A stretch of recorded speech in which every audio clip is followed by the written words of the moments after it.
My fellow free love self thinkers, LO3's Viewers Podcast. My name is Craig, transmitting from the beautiful Swampy Mangrove, South Florida. And today's date is Wednesday, July 25th, 2018. Yeah, I decided to do a little change of pace. And it's from the Breaching the Gates Remastered by TeknoAxe. And I'm going to add all that as a music to my footnotes. You can check it out yourself. And it is, royalty-free music. So cool stuff he puts out there. And I believe he's from Connecticut. So he has a SoundCloud account, all that too. So check it out. That's very good. And give him a little love too when you have a chance. Yeah. So I was kept scoping out. I was watching this video. Put it down on YouTube yesterday after I did my last episode. And I always like to review my shows as well. And check on Next News Network when former President Barack Obama was at Kiligo in Kenya, and address that he was talked about in his speech when he made a statement. He's the first sitting U.S. president that was from Kenya, and the people applauded. So the whole thing is, some people say, "Oh well, it could be catch-22." You could say he wasn't born there. But there's been a lot of evidence pertaining to that, and even by Philip Berg, who talked about it in WorldNet Daily. That he was and Philip Berg talked about he was born in Kenya. He was not eligible to be president according to Article 2 of the U.S. Constitution. The interesting about Mr. Berg, he was a former chairman of the Democratic National Committee in Philadelphia, plus a lifetime member of the NAACP. You can't really say he's a racist, right? But they try to shut him up, try to keep him quiet. And I know InfoWars and many other sites have put him on, and it was mainly on the principle. So the Next News Network, I've seen that. So I decided to take the initiative on going a little further and typed in Obama Live from Keglia and went to this one YouTube channel, which is SABC. And it's a South African Broadcasting Corporation. And had the 15-minute speech, had the whole hour of the presentation as a whole, but he was one of the speakers, but had a 15-minute speech.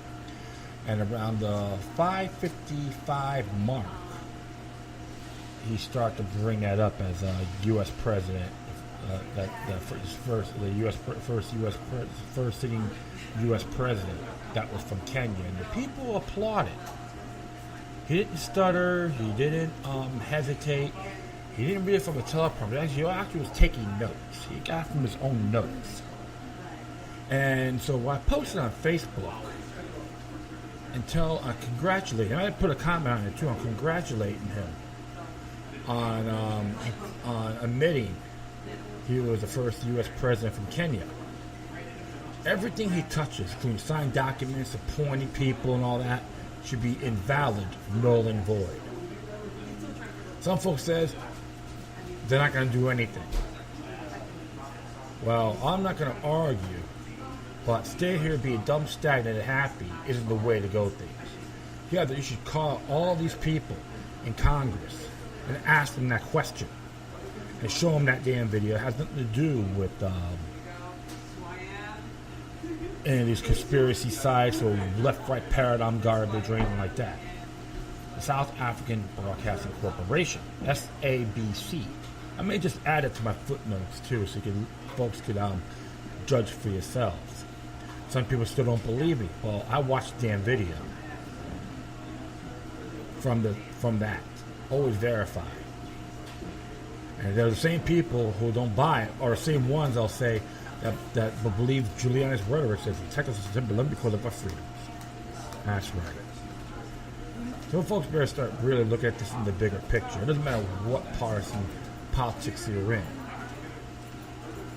This is just unacceptable in my book. Anything he touches is null and void. Any executive orders, I'll wipe my rear end with. That's to anyone else in general. called principle, my friends. Principle over party. Not the other way around. But that's just one of those areas that that should be addressed and bring up to the campaigns. Ask these incumbents from that particular party that particular question, including show everyone that video. If they get defensive, then they're nothing more than yes people of society. Peasants, slaves, technocratic buffoons. Same folks that believe that George W. Bush was a good man. He was up to the church and people applauded, walking antimatter. And the ones that bought Pope Francis's rhetoric in the Chamber of Congress. You notice too, a lot of these congressional figureheads were hypnotized like little kids when he spoke. So very similar. They all try exist in one way or the other.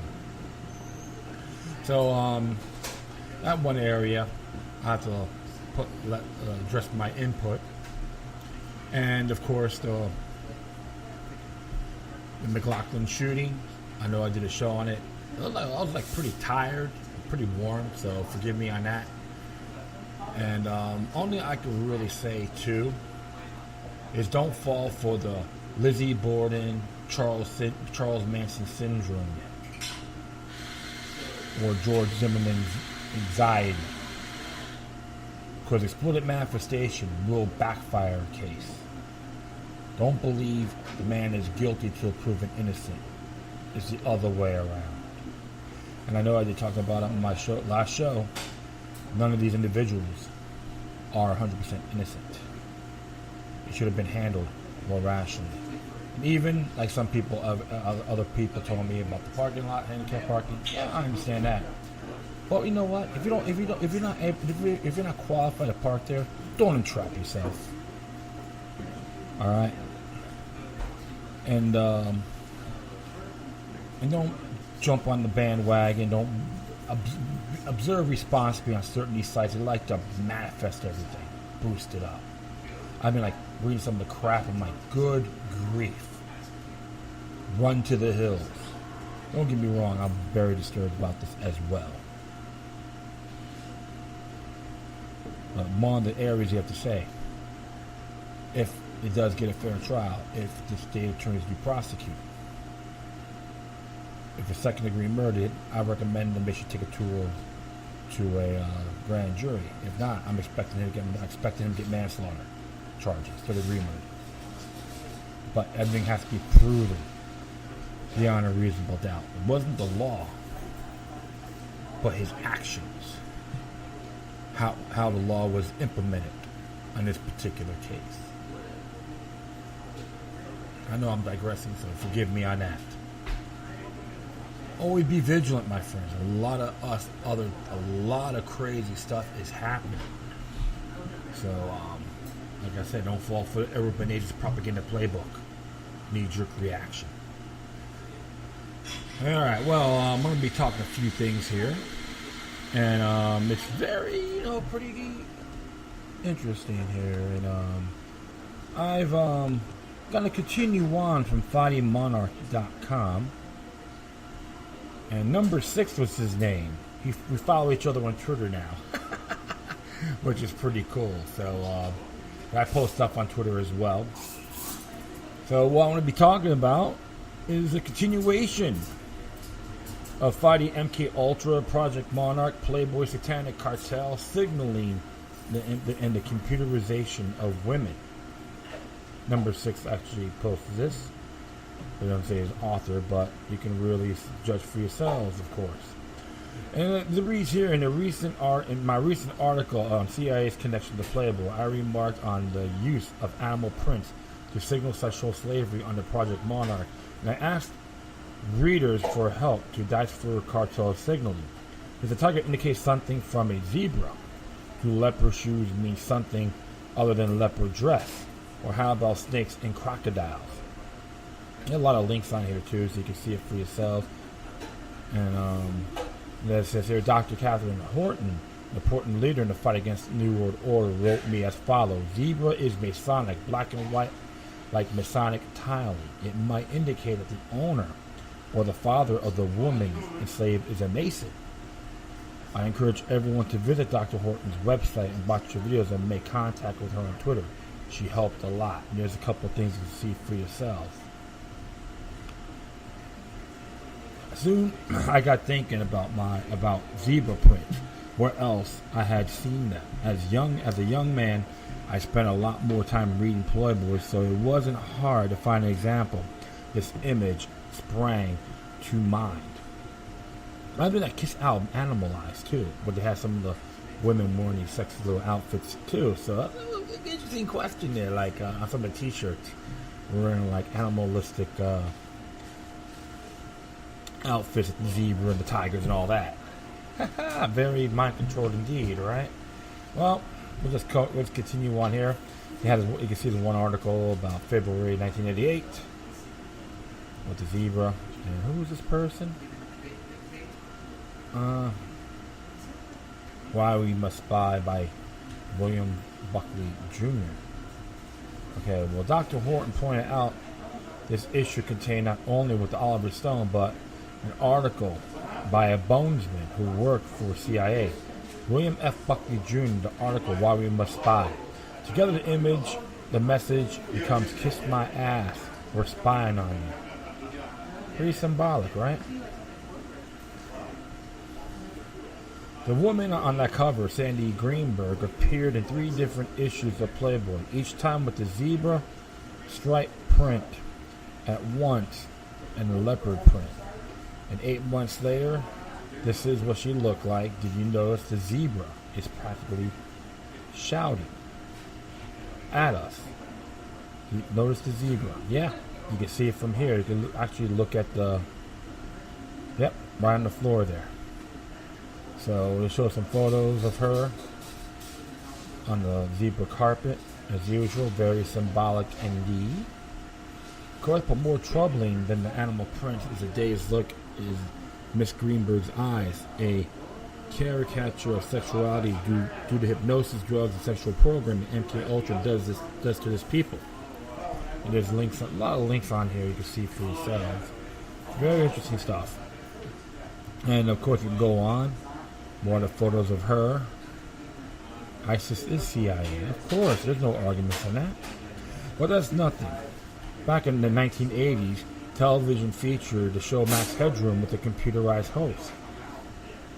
I remember Max Headroom from the Coca-Cola commercials, of course, to hype him up. Max Headroom was a state-of-the-art video technology. Thank God it has been lost to time, but not before Playboy did a spoof involving Sandy Greenberg, who appeared as a girlfriend, Maxine Legroom. Doesn't it look like he's mind controlling her? Pretty symbolic here indeed. You know, I never really watched the show. I think I wondered why. Yeah, very intriguing indeed. As I noted elsewhere, there's more and more common. Perhaps people are implanted with technology that allows CIA, MI6, and DARPA, or who knows, to control their words, bodies, and emotions. How about those MK Ultra eyes rolls? And if they weren't creepy enough, Miss Greenberg described the Max Headroom as her alter ego. Alters are a standard part of programming under Project MONARCH. Oddly, Playboy wrote the difference between computer-generated fantasy and real flesh, maybe sweat and hard work or passion. Feel a little different. And of course, there's a thing too with the data sheet, which is a real, try to make it entertaining about marine legroom. So I'm going to put all this stuff here. I like this. Birthplace, industrial lust and magic. Born yesterday, turn-ons, laser messages, laser massages, electrical storms, high-tech lingerie. Turn off, hackers, signal scramblers, guys who dump their programs with a single stroke. So, back then it seemed as though Miss Greenberg was just hamming it up. It could be taking a bit of harmless fun, or just could turn the page onto the new article on how to tie a Windsor knot. But still scary to buy, the interview, short story, or more attractive to naked women. Of course, as you can see more stuff here on her. But when I watch the video, I like to follow and show the person with implanted circuitry misfiring. It disturbs me deeply. Even worse, I see people in my life with robotic behavior. It's interesting too. It has Britney Spears. In an interview, she had these strange behaviors, and I can tell you this out of respect. I don't really need to watch this video because I've seen this in real life. Okay, when doing the X Factor event down in Miami Beach in around July, August of 2012. Early August of 2012. And what was very disturbing is watching her. She's all nice and giggly and smiling when the contestants come in. And during deliberation, she stands there like a zombie. Like totally cold-faced, stone-faced. And they don't say a peep. Then during the discussion with the other judges, Simon, Randy Jackson, and unfortunately I got the other person's name, didn't say a word and just stood up and walked right into a dressing room multiple times while they were filming. Security guards like following her immediately. And the question, I'll be very frank. I asked a particular question about Miss Spears when some of my brothers were doing the video crew, cameras and all that. And I asked him, is Britney Spears a mind control victim? He says, yes, brother, without any hesitation or stuttering. Explain to me some of the stuff she ascertains in her chest, in her dressing room. Very disturbing. And on the during break when she's walking by, she was like 30 at the time, not aging well. It's really disturbing, my friends, and I can say that from a fact. Watching her phone. So that's why as an example of the mind control victims and all that, they do exist. That's why I have to test to number 6 for putting this out on findingmonarch.com. So I'm going to continue on here. The whole video is mainly about glitches and strange behaviors from celebrities. The New World Order is turning people into robots, while those see it are dismissed at best as conspiracy theorists who need to be humored or at worst as lunatics who need to be medicated. Of course, they use that thing about conspiracy theory. Alright, and it's going to be, okay, well, I'm just going to keep on here. But to return to the Playboys of the 1980s, another playmate comes to mind, this time in connection with Jessica Rabbit. Remember that show, Who Framed Roger Rabbit? I didn't really see it. So, it has the photo Sex and Cinema, Women of Washington, back on top, and all that good stuff. Who Framed Roger Rabbit was an overhyped motion picture that came out in the summer of my freshman year. No, I liked it, but it was promoted as the latest video technology. Never before had a cartoon appear in a realistic way with a human actor. So there were some cute things about it, don't get me wrong. I didn't really see the movie, so I'm going to have to check it out and just make my own judgment. Even though the movie was terrible, all the boys were hot for Jessica Rabbit. Thank God I remembered to tell a young woman, a classmate of mine who became an independent filmmaker, talking some sense into us. She's a cartoon. Absolutely. I think that's why the movie became a big hit, because, you have a nice body, but the story blows. You know what happens a lot? Yeah, I know that for a fact. That's why I'm probably real touchy when I see films. Oh, a lot of girls are bad, I'm gonna go see her. I'm like, yeah, but the storyline's pathetic. It doesn't matter. That's what happens when you think between your legs instead of using your brain. And the women are the same way, so it's just that hypnotic action, yeah? But that's exactly what Project Monarch wants us to be attracted to. This is the ultimate objectification of women, so they are turned into comic images.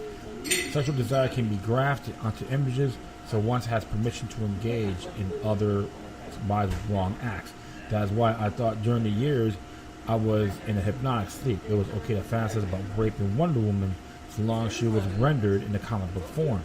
It wasn't real, so it didn't seem no one hurt. Remember that website I have written about.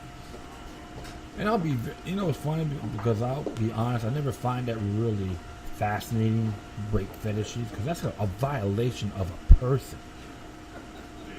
Alright, when people try to use that language, I just smack them upside the head. And a few of them I still talk to today, they can attest to that. They're very mind-controlled indeed. Of course, Danger Babe Central, where bad things happen to good girls. Talks about the bondage and all that. And of course, below you can read more about CIA's work with Wonder Woman, who was created by William Marston, a psychologist with strange ideas about submission and bondage, who has also invented the lie detector. Yep. It's fun because even if you watch that movie, the motion picture of Wonder Woman, you can see that as well. Always find these little clues, my friend. How deep does the rabbit hole go? So, of course, there's a lot of links here. Pornography, masturbation, why to avoid it. Wonder Woman had one on Wonder Woman. I guess starring Batman comic book. As it says here, here's a video from the 1970s television show, The New Adventure of Wonder Woman, where the proper fantasies might seem harmless, but after all, it's all pretend. It's like a GAF, like a wrestling kind of video. That's like part of,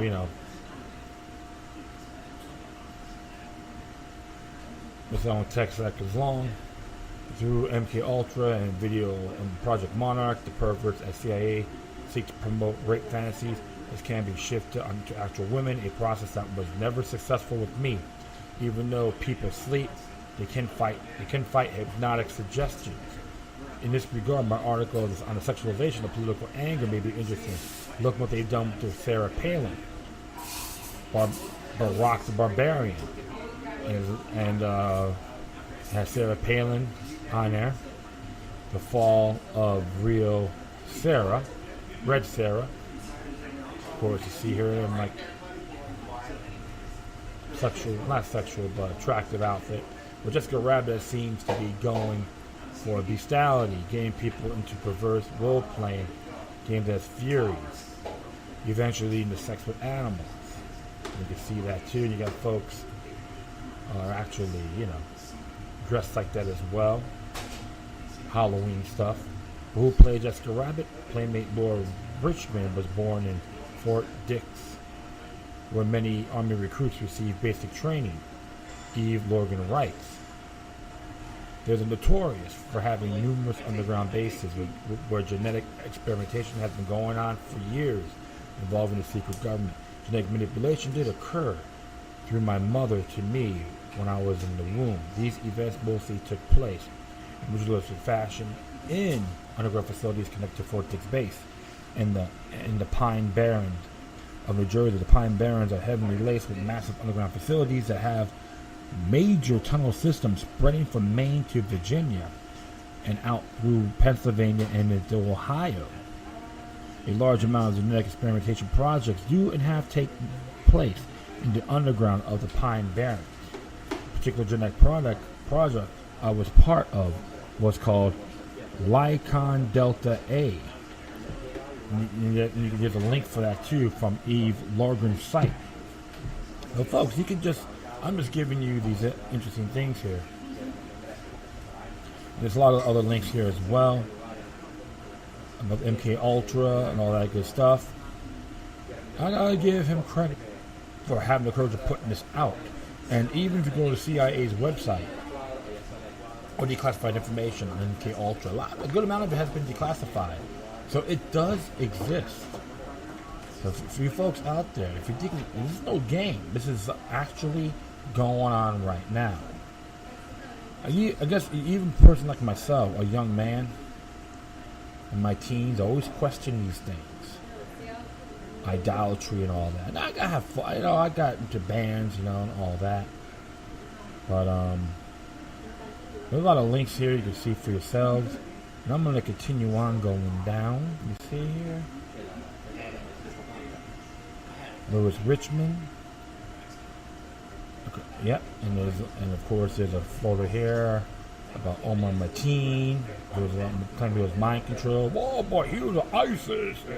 He read the Quran. Okay, so that's all prima facie, but they don't want to go further. I still call him a Manchurian candidate, and regardless, because a lot of us know that ISIS is CIA, New World Order funded, New World Order controlled. Maybe Laura Richmond's birthplace sounds like a coincidence. Let's look at signaling around the playmate who was born in Fort Dix, posed as Jessica Rabbit, acted in a play called Breakfast with the Moors, Murderers, and the listed Death Race 2000. I remember that as one of her favorite films. Miss Richmond said redheads are tormented as children and therefore deserve all adulthood pleasure. There she joined performance art trope called Torture Chorus. There was a little story on that. Laura Richmond listed Gone with the Wind as another one of her favorite films, so my guess she is programmed to it. Cisco Wheeler described how MK Ultra uses Wizard of Oz for programming. Sound of music was on me. I can easily imagine this beautiful redhead being told under hypnosis and sedation she was Scarlett O'Hara. So go on here. There's a lot of photos and so forth. In the 1980s, no one had a tattoo. I mean, no one except Laura Richmond. It was like the spirit, Egyptian eye. This tattoo is a rabbit, other known as the Eyes of Horus, symbol used by Illuminati. It tells you everything about the Eyes of Horus. You go down and see for yourselves. And you can go all the way down, of course, with the Eyes of Horus. There's just photos of everyone using it, including LeBron James. Yeah, LeBron James, Bono. Many of these top 40 commercialized, radio-friendly artists on MTV and all that good stuff. Yes, all servants to the order. I could say that in good faith. Including Simon, if I'm correct, right? Yeah, interesting indeed. Very mind-controlled 101. So that's why I don't go for the trendiness out there. I could really care less. Now continue on here. Laura Richmond not only wears the Eyes of Horses as a tattoo, MK Ultra handlers love to brand their slaves like cattle, but she displays it below. Here's Miss Richmond as a young girl. Very attractive. Here it again in the same pose. Yeah, then programmed at one eye. And the hair shift, one eye's only showing. Could we say symbology at its finest? There's another one right here. And another one right there. You can see these photos. Pretty self-explanatory. Here, she is much older, still beautiful, still flashing the eyes of Sloris. Of course. Back in the 1970s, on Saturday morning, many children watched the TV show The Secret of ISIS, which featured a beautiful archaeologist, a high school science teacher, who conformed to a superhero. At the same time, under CIA's encouragement, some of us were watching Wonder Woman spin into her altar, play acting it out, and having sexual fantasies. Wonder Woman's sexual play and dislocation. One reader wrote me about her abuse under MK Ultra, how she's a young girl, and she would wake up naked, although she had earlier worn her underoos.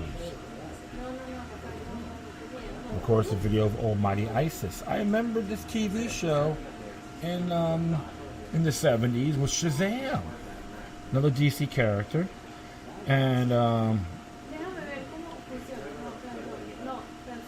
it's really intriguing. You know, like that's why I don't really go. That's why I don't really go too crazy with some of these shows. I just like watch it and just talk about it. You know, just like always like, yeah, she may be attractive woman, but I never really got turned on or aroused, I would say.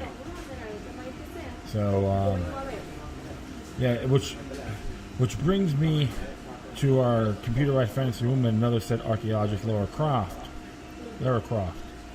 Yeah, John Cameron played Isis. So she always wears the amulet and goes, Almighty Isis. Yes, so she becomes a superhero. Yeah. And of course, she becomes attractive and all that, and run the Temple Eye. That was all from DC. Yeah, I remembered all that. And with Shazam as well. So, something to, always gotta look at these things. Which brings to me our next computerized fantasy woman, another sexy archaeologist, Lara Croft. The video character was based on Nell McAndrew, who also appeared in Playboy. And it shows her in a nice little bikini, separate Playboy symbolization with an art with a soldier's hat and some tags, and talking about her being in the nude. What a concept! And of course, her little stance with the action figure and the gun. Tomb Raider, right? Yeah. Tomb Raider. We're not modeling for Tomb Raider, or posing naked in Playboy. Neil McAndrew could be wearing MK Ultra's trademark zebra and leopard prints, which marked a sex kitten. Is right below here. A photo of that, and of course, from one photo from FHM.com. Same thing with the leopard stuff. Isabel Snyder, who probably took the photo of this. Here she is modeling in a snakeskin bikini, branded with the wolf tattoo and topless python. Yep, right by the right on the lower spine by the rear, the rear end. She's an attractive woman, don't get me wrong. But of course, her with the python, covering, concealing her nipples on her breast. The snake itself looks like a boa constrictor. And there's Neil with the whip. Wait, hold on, I'm saying. Yep, you can say that. There's a little photo of her, McNeil with the whip, which looks oddly like her tail. Absolutely. But let's return to the role that made McAndrew famous. Lara Croft, like Wonder Woman, Lara Croft initially seemed as though she was an empowered woman, but Crystal Dynamics recast her differently. Below is a rape scene from Tomb Raider in which Lara Croft appears much weaker. So, much weaker. And let's see here. Hold on, I just got a little sidetrack. This video put out by the video game franchise, and you can just judge for yourself. It's not really, I don't find that anything fascinating. And of course, there's the whole world of Lara Croft pornography, which deals with her rape by mummies, monsters, and rival archaeologists. Jungle Tales and all that stuff. Perils of the Lost Treasure came out in 2007. The controller who put me referred to my web hypnotic suggestions as a trap, and the scum at the CIA are so arrogant until they broadcast as Dangerous Babe Central. Just a broadcast cartel signaling a trap. It boils down to sexual fantasies that seem harmless because they involve computerized women. At the best, takes a person's reality out of reality as they play the video games, watch movies, and masturbate, which is exactly what the Illuminati trash want. As it works, it creates sick fantasy to play out in reality. People are seen as objects, cartel signaling is dismissed, and women are enslaved. Survivors do not remember because they have been hypnotized, electroshocked, and drugged. Learn to read the signals. And he is absolutely correct. Even a person like myself have my rough edges as well. However, I'm not afraid to talk about it to other individuals. Even in the industry. There's women I know, went to a dance club, adult entertainment dance club, I chit chat with some of the ladies, a couple of them, which had a honorable relationship. I know they're little games and all that, but they all know too. It's just entertainment. However, I bring us up about the New World Order and all that, and they get interested, and it's not from a hustling perspective.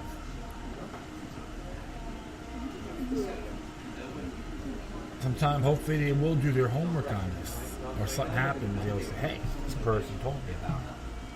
But you guys gotta look at everything a lot broader, what it is. Now, I'm not against censorship or anything like that.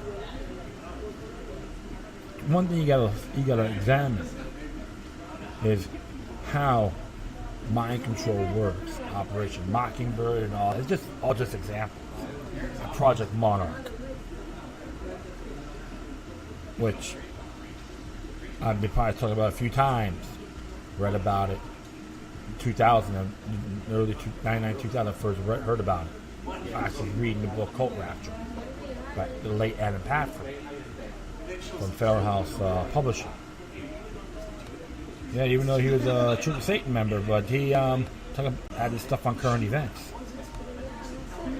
So one of the areas you have to always look, see things a lot bigger than what they tell you. And another thing is why I'm not crazy about the Church of Hollywood.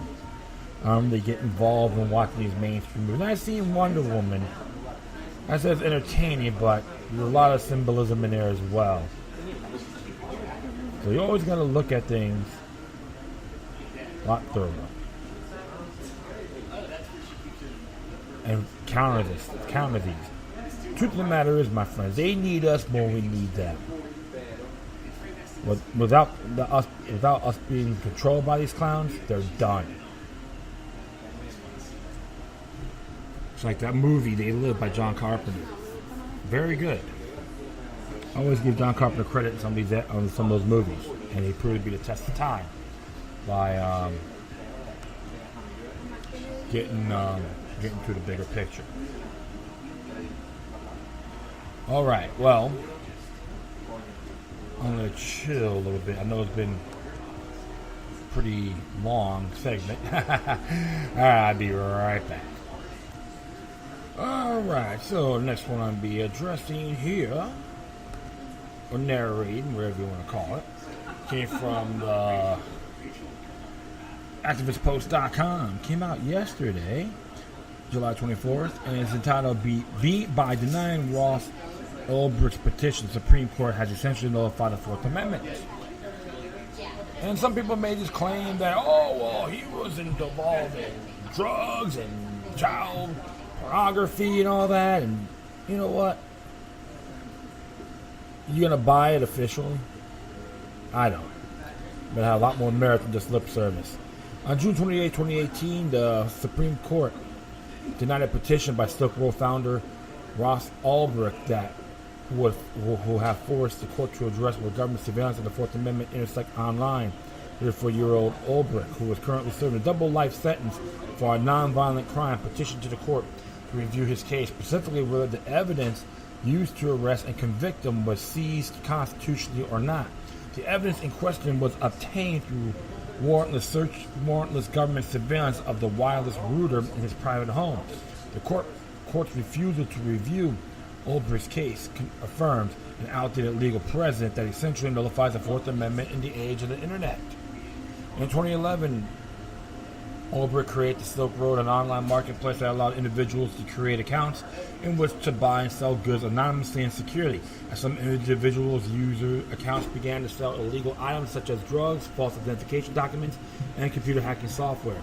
The site caught the attention of the media and subsequently the government. The government began monitoring internet posts from the site's administrators and were eventually able to link an email address, internet protocol IP address, and residential address to back to him.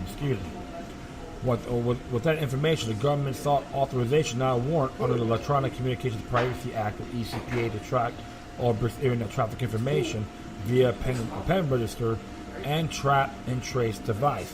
The pen register records on outgoing data device, such as telephones, computers, and email accounts. Conversely, a trap and trace device collects the incoming data. Together, they are known as the pen trap.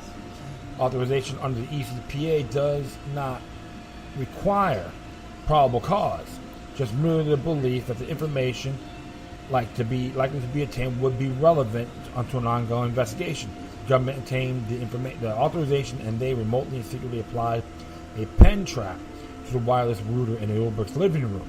The pen trap was secured without a warrant or showing probable cause, allowed the government to isolate and identify the immediate access control address of Ulbricht's laptop. Using that MAC address, the government once again sought another pen trap, this time to be applied to Ulbricht's laptop. Once again, the government was awarded the authorization without showing probable cause and without a warrant. 2 weeks later, the government's constant warrantless surveillance produced enough evidence to secure an arrest warrant for Ulbricht. Although Ulbricht was just the founder of the website and not the one of the individuals creating the accounts to buy and sell drugs, the government charged him with numerous counts of drug trafficking and other related offenses. Can we say witch hunt, scapegoat? How manly is that? Ulbricht's legal team mentioned for the suppression of evidence collected via the pen trap, and as it was obtained without probable cause and without a warrant. District Court denied a motion based on legal precedents called a third-party doctrine set in the late 1970s, the Smith versus Maryland. In Smith, the court looked at if government conducted surveillance on Smith's landline telephone through a pen register that was obtained without a warrant, violate his Fourth Amendment rights. The court that since Smith voluntarily shared information with a third party used the telephone company by dialing phone number, they had no exception of privacy. The de facto legal precedent hasn't changed in over 30 years at the time of Ulbricht's case, but the way in which the world operates had, although the court had taken up a case directly challenging Smith's applicability to today's digital world, they heard other cases such as Raleigh vs. California that tackled the crossroads of cellular phones and searches head on. On November 29, 2017, the court heard oral arguments for Carpenter directly challenging Smith's applicability when it comes to cellular location records.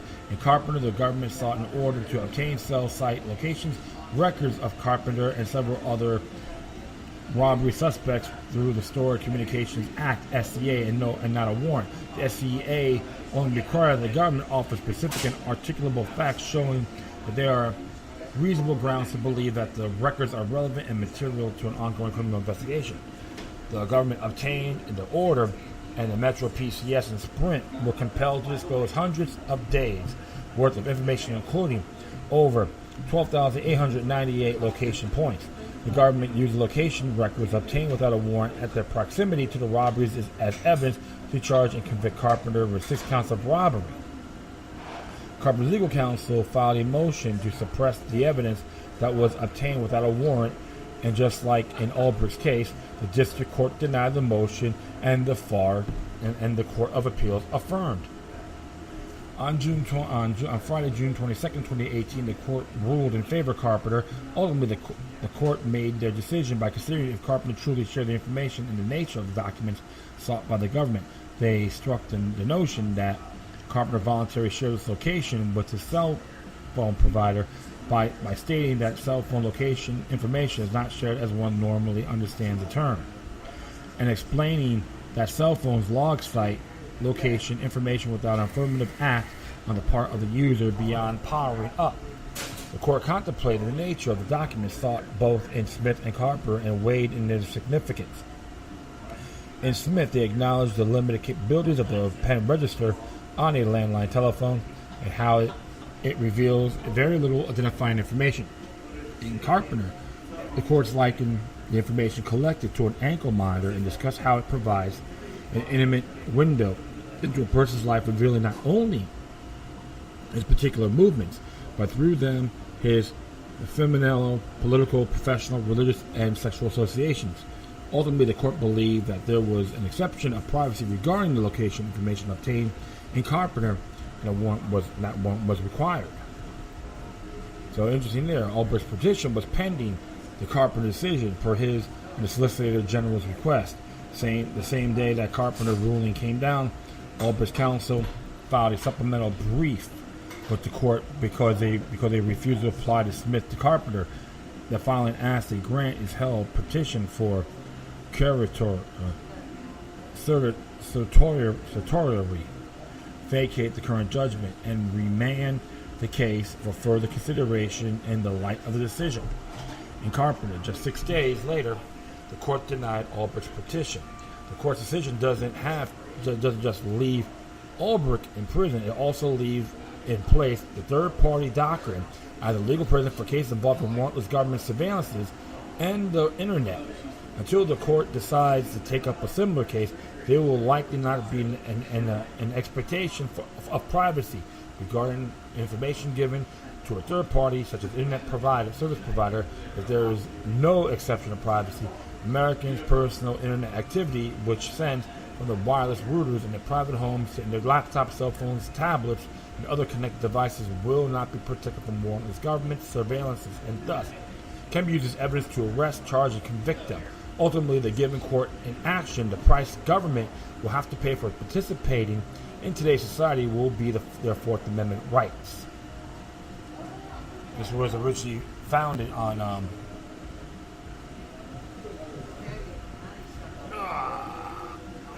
fe.org. That's a good site, by the way, folks. Sometimes it really disturbs me.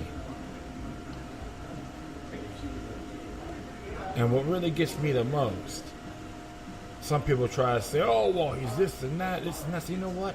If you're gonna make, if one person try to just criticize Mr. Ulbricht, saying the warrantless searches are okay, then you're part of the problem.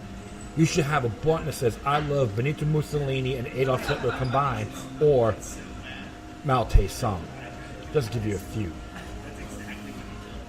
People who defend the government on this aspect are part of the problem, and they have those treasonous attributes. They make Benedict Arnold a profound patriot. That's right. That's what's disheartening. He's a terrible president.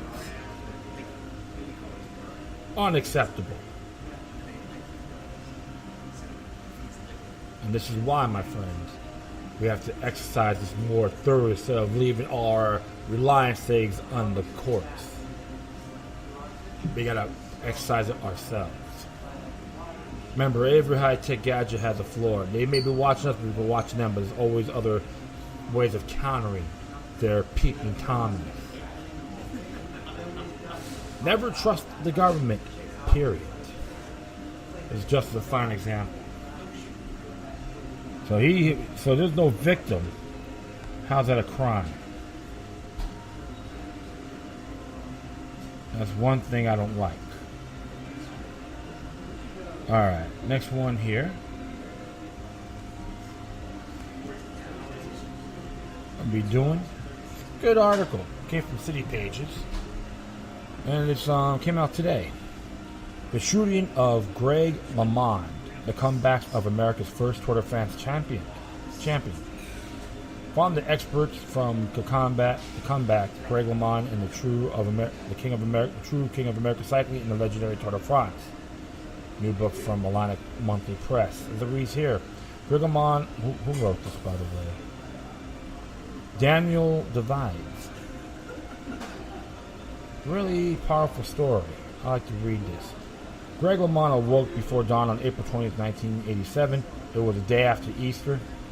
He was about to return to Europe to rejoin the peloton and resume preparations to defend his 1986 Tour de France, the first victory by an American in that great race. In ordinary circumstances, Greg would have been in Europe already, but this morning found him at home outside Sacramento, convalescing.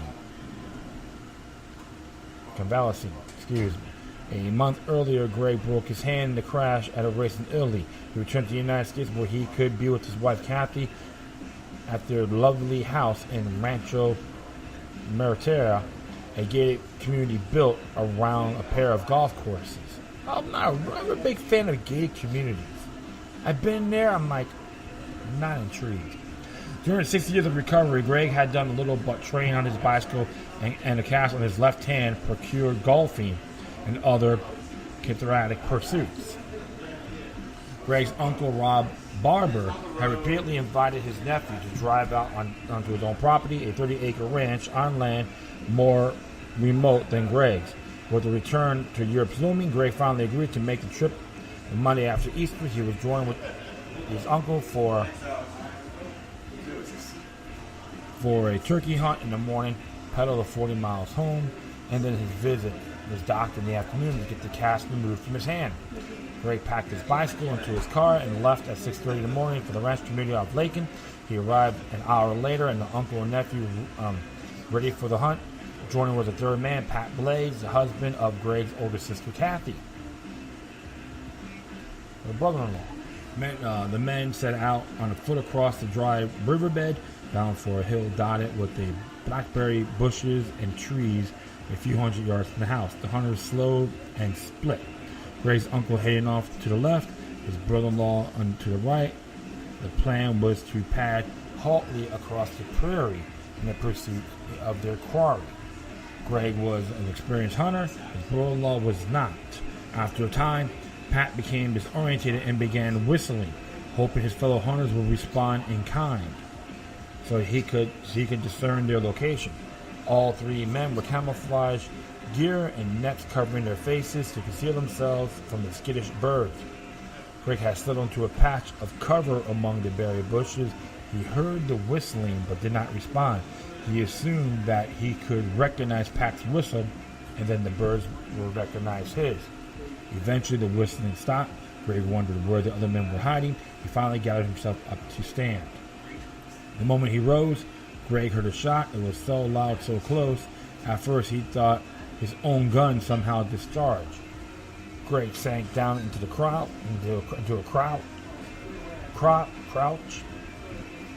After a moment of confusion, he glanced at his left hand and saw blood. He felt numbness wash over his body. He tried again to stand, and suddenly he felt as he was going to pass out and sank again. He tried to speak, but found that he could only gurgle. Greg's lungs were flooded with blood, and he could barely breathe. Oh my God, he thought, I've been shot. Pat came running. What happened? He cried. What happened? Greg's life, or more precisely, it ends, was flashing before his eyes. I'm going to die, he gurgled. My God, my life is going to end. Greg was in shock. Pat was calm until he heard Greg's words, whereupon he became hysterical. Greg's uncle heard Pat scream and ran over to join the younger men, prying a shotgun from the stunned shooter's hand. Soon, Greg's hunting companions had succumbed to a muddled panic, yelling at each other and trying in vain to lift Greg's wounded body. Their hysteria claimed Greg, who made a career of enduring pain. He shouted back at them, I'm going to die if you guys don't calm down. His companions collected themselves. Rod ran back to the house, called an ambulance, placing the call at 9:45 a.m. Then he returned. The two men again attempted to lift Greg, but it was too much to pain to stand.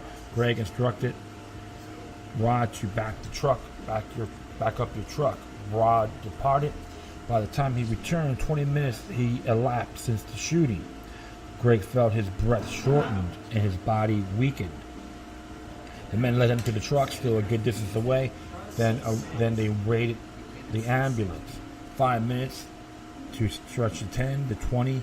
40 minutes had now passed since the shooting. According to patient, they finally decided to steer the truck up to the main gate of the sprawling ranch. They met an armada of rescuers who had arrived at the property to find the gates locked. Paramedics laid Greg on a stretcher, took his blood pressure, inserted an intravenous tube, and cut open his shirt, trying to stabilize his body for the half-hour drive along bumpy roads and to a Provisional Hospital. Greg found it progressively harder to draw air into his lungs. I'm never going to make it, he thought. Then he heard the whirling blades of a helicopter. California Highway Patrol chopper had departed McAllen Air Force Base, Sacramento, bound for a traffic accident. En route, the pilots had learned two things: the injured motorist was beyond help, and that man had been shot on a remote range. The copter rerouted, touching down at 9:40 a.m., an hour after the shooting. The rescuer asked Greg his name and address. He could barely speak for the lack of breath. She asked him to repeat it 3 or 4 times, laboring to keep him conscious. Finally, affable Greg lost his patience. Damn it. Greg Lamond, 745 Vanilla Way, Rancho Maria, California, 85683. Don't ask me again. Well, at least he answered, right? Greg was loaded onto the helicopter, which regained the air and flew 25 miles southwest to the University of California, Davis, whose hospitals specialize in traumatic injury. The flight took over 11 minutes. As he arrived at the hospital, Greg felt relieved.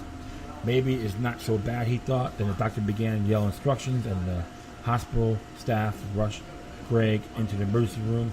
His fear returned.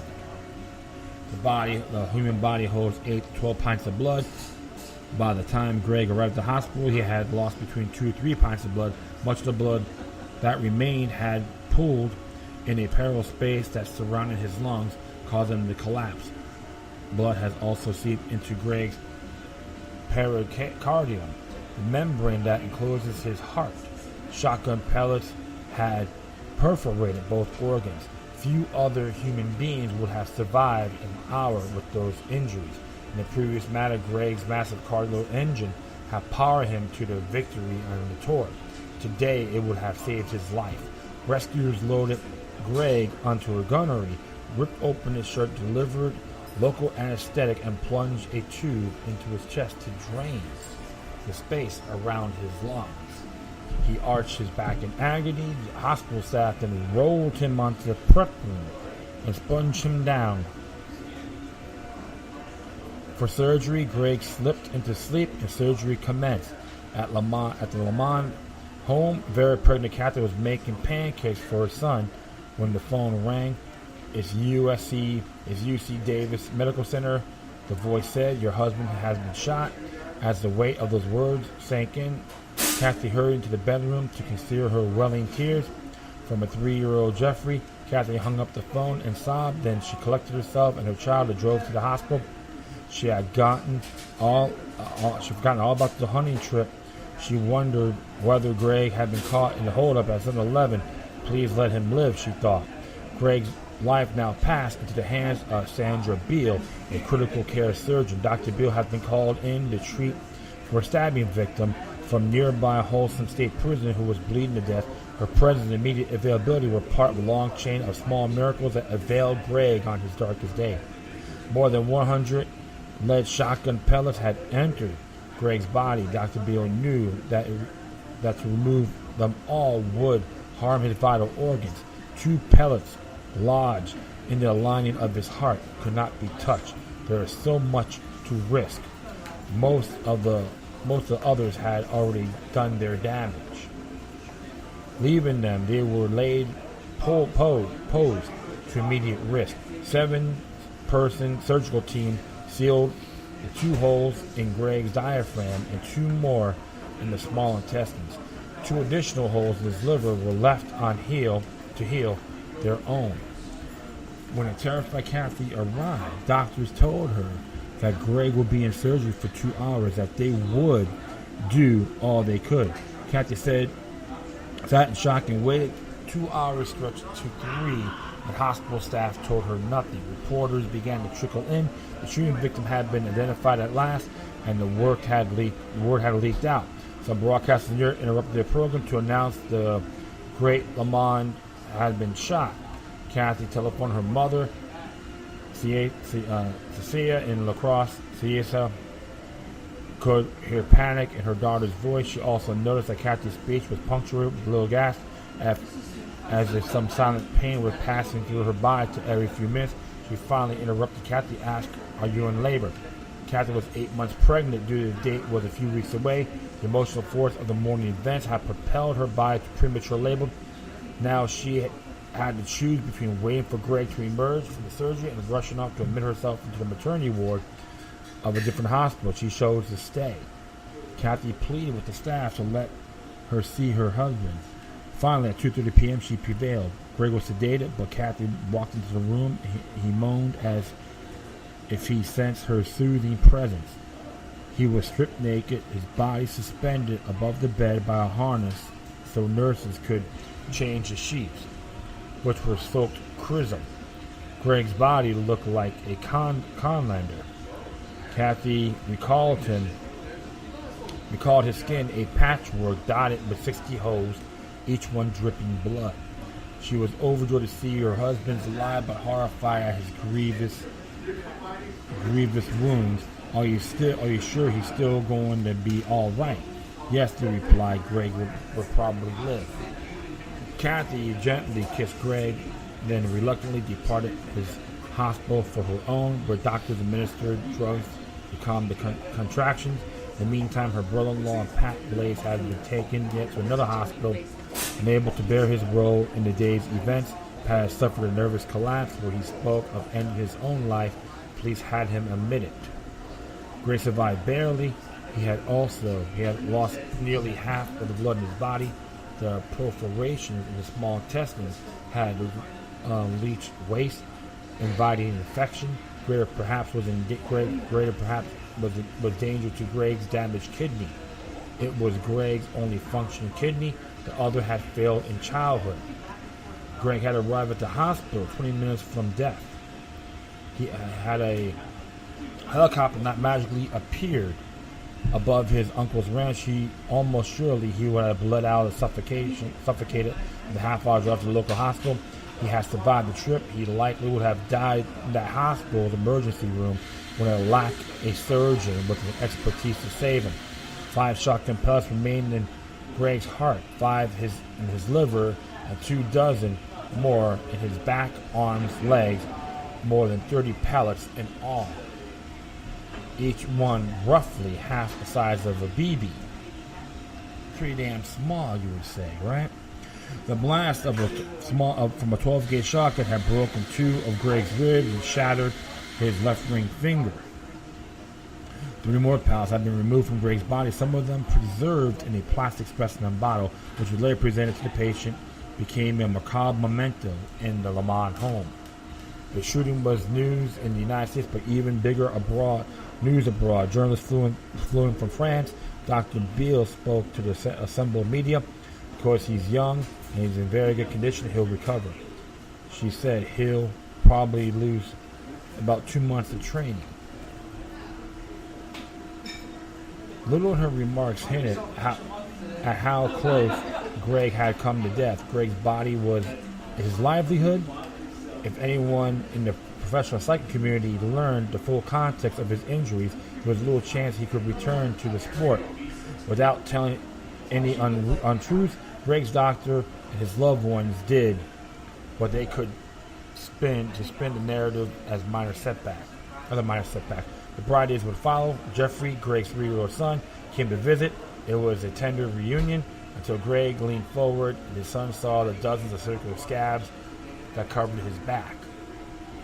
That night at the family home, Jeffrey asked his aunt Mary if she would put spots on his back too. She dotted Jeffrey back with a felt tip marker. On April 26th, 6 days after the shooting, Greg went home. It was my best day, he told reporters, and was provided one memories reached back no further than 6 days. Doctor had predicted a 2-week hospital stay, so Greg's prompt release was a victory in the self-sufficient, perhaps to quash the rumors that his cycling career was finished. It was time, though, to face one cruel fact. Tour de France is out of the question.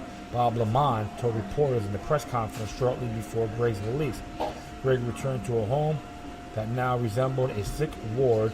He convalesced in one room, Kathy in another. Their mother slept on cots in the living room. Whoever one wasn't watching Greg would mind Jeffrey. One evening, as an exhausted Kathy and her equally spent mother trudged along a manicure in the streets of Lamont's gated community with Jeffrey in their pajamas, Cecilia Morris thought, "My gosh, what has happened to us?" Greg now found his world confined to the distance between a bed and a chair, where he would sit and shake, sweat and tears running down his face, never be able to find a comfortable position. He was allowed pain medication every 4 hours. The 4th hour was torture. Greg's body was covered with scars. He walked with the stoop of an old man, simple of talking, put so much exertion on his wounded diaphragm. It would sap his strength. His lungs pumped at a fraction of their former capacity. X-rays showed the right one more gravely damaged, now markedly smaller than the left. Bit by bit, Greg improved. In week 3, he summoned the strength to walk out of his front door. A month earlier, Greg hadn't been sure he wanted to return to professional cycling. Now he feared the decision was no longer this. On May 12, 22 days after the accident, Greg accompanied Kathy to the hospital for the birth of their second child, Scott. Where Greg was overjoyed, the journey proved too arduous. He wound up in a bed next to Kathy and their new baby. Finally, the day arrived when Greg climbed back onto the bicycle. It wasn't a racing bike, just a fat-wheeled 10-speed with strengthened handlebars and the baby fitted to the back. He rode it around the garage of his suburban home, his chest heaving from the effort. Soon, Greg and his 3-year-old son were riding together. Greg on his 10-speed, Jeffrey on his tricycle, wobbling down the street. By the end of May, 5 weeks after the shooting, Greg found his body beginning to heal. The profound weariness that had gripped him was loosening, giving way to his native restlessness. Yet Greg celebrates cardiopulmonary engine lay in ruin. He had lost 30 of his 150 pounds. His wounded body, deprived of food, had sought protein in Greg's thigh and calf muscles, which had wasted away. His body fat, measure of fitness, had swelled from 5 to 19%. Put together, those messages suggested Greg had lost perhaps 1/3 of his muscles. The share of red blood cells vital in moving oxygen to body tissue had dropped by more than half, from 45% to 19%. The 1987 Tour de France began on July 1st. Greg was watching on television. The Mon family traveled to San Francisco on July 12th, 1987, and dined in Chinatown. One drive home, Greg became afflicted with the most severe pain he had ever felt before the shooting or since. He returned to the emergency room at Davis, where doctor diagnosed an intestinal blockage, a kink that had formed at one of the scars. They were forced to cut along the fresh surgical scar of the original abdominal incision. The second surgery reset Greg's comeback schedule almost to day one. Greg could not lift weights until the abdominal incision healed. He quietly scheduled his summer racing schedule. That fall, Lamont sold their California home and moved into a 5-bedroom, $725 mansion along Lake Minnetonka in Wayzata. They planned to build a dream home in Rancho Miranda as unraveled after the shooting. With all Greg and Kathy had suffered, the gated community evoked too many bad memories. The move marked a subtle shift in allegiances. Before Le Mans had lived within a few hours of drive Greg's parents, they would live within a short drive of Kathy's in La Crosse. Greg and Kathy felt a bit like kids living in a grown-up's home. They purchased the house along with all furnishing from a contractor. The Le Mans imported a few items of their own. After decades of competitive cycling, Greg struggled for the motivation to pedal bicycle for an hour a day in the off-season. Even before the shooting, he had veered perilously close to quitting. Now in the snowbound upper Midwest, Greg would hang up the bicycle at autumn and spent the winter cross-country skiing along frozen Lake Minnetonka.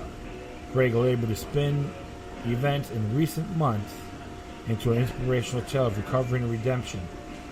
There is always a time in your career when you need a break, he told the Associated Press. I've been a professional for 7 years and had never had one before. Maybe everything happened at the right time. I still believe I am better than 99% of the other guys. My prime years are yet to come. Greg will complete his unprecedented comeback 2 years later, winning the 1989 Tour de France by the narrowest margin in history. He will win the Tour once more in 1990 before retiring from cycling to his home in Minnesota. With disqualification of Lance Armstrong and Floyd Landis for doping, Le Mans is the only American to have won the Tour de France. I'll say you one thing. It's a very impressive story. What you can do. That's why, my friend, you never give up on life. What this man went through is just an example. A lot of our lives we maybe gripe over is just petty. I can say it to myself as well. Looking back in the past and all that. And seeing things a lot broader than what it is. What his family went through. God give the minds a great amount of homage. What thing can happen, even with horrific events like this. What the human body can do. What spiritual inspiration can achieve. This is why, my friends, live once, evaluate. Stick together to everyone you know the best you can, especially your family. We all have to have our disputes, our moments. It's time we want to smack each other upside the head if that's okay. It's all out of love. And the people you care about.